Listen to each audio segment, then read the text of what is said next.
నమస్కారం ఫ్రెండ్స్. మన తెలంగాణలో బీజేపీకి 8 మంది ఎంపీలు 8 మంది ఎమ్మెల్యేలు ఉన్నారు. ఈ 8 మంది ఎంపీలు 8 మంది ఎమ్మెల్యేలు కనీసం వాళ్ళ ఆత్మసాక్షికి చెప్పుకోగలుగుతారా ఈ తెలంగాణ ప్రజలకు ఏం చేస్తున్నాం ఏం చేసినామని? 2 కేంద్ర మంత్రులు ఉన్నారు. వాళ్ళు ఎందుకున్నారో తెలియదు, దేనికోసం ఉన్నారో తెలియదు.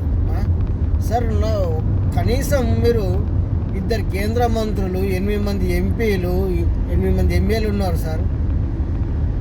మీరు కేంద్రం నుంచి కనీసం ఒక నేషనల్ ప్రాజెక్ట్ ఒక్కడన్నా తెలంగాణకు పట్టుకొచ్చిరా సార్?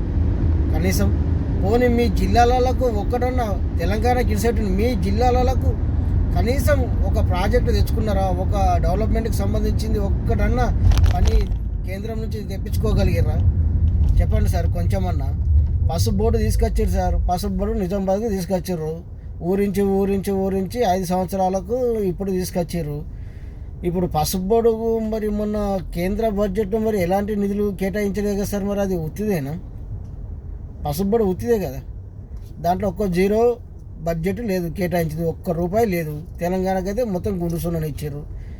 మీరు రాష్ట్రంలో కాంగ్రెస్ ఉంది సార్, మీకు కేంద్రంలో కాంగ్రెస్ ప్రతిపక్షం ఉంది. మీరు పోరాడాల్సింది కాంగ్రెస్ పైన. కేసీఆర్ అధికారంలో ఉన్నప్పుడు కేసీఆర్నే తిట్టారు. కేసీఆర్ అధికారం కోల్పోయి ఇంట్లో కూకున్నా కానీ మళ్ళీ కేసీఆర్నే తిడతారు. మీరు కేసీఆర్ జపమే చేస్తారు.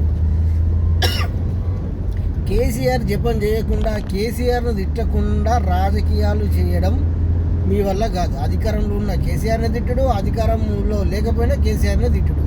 సార్ కాంగ్రెస్ ఉంది సార్, రాష్ట్రంలో కాంగ్రెస్ ఉంది. మీకు నేషనల్ లెవెల్లో కాంగ్రెస్ ప్రతిపక్షము. మీరు కాంగ్రెస్ గవర్నమెంటును, కాంగ్రెస్ చేస్తున్న విధి విధానాలను, గవర్నమెంట్లో చేస్తున్న లోపాలను మీరు ఎత్తి చూపండి సార్. వాటిని ఎత్తి చూపకుండా ఎప్పుడు ప్రెస్ మీట్ పెట్టినా, ఎప్పుడు ఇది చేసినా టీఆర్ఎస్ను బీఆర్ఎస్లో ఉన్న నాయకులను వాళ్ళని అనడం తప్పితే కనీసం మీరు కాంగ్రెస్ గట్టిగా ఒక గట్టి ప్రతిపక్షంగా మీరు పోరాడతారు సార్ కాంగ్రెస్ పైన. నాకు అర్థమవుతలేదు. కొంచెం ఆలోచించుకోండి సార్. మీ బీజేపీ ఎంపీలు, కేంద్ర మంత్రులు బండి సంజయ్ అనే కిషన్ రెడ్డి గారు మాట్లాడితే హిందూ ముస్లిం అన్నట్టు తీసుకొస్తారు. ఒక్కటి డెవలప్మెంట్ యాంగిల్ ఒక్క విషయమైనా ప్రజలకు చెప్పిరా సార్? డెవలప్మెంట్ విషయం మాట్లాడండి సార్. ఎందుకు సార్ ఉండి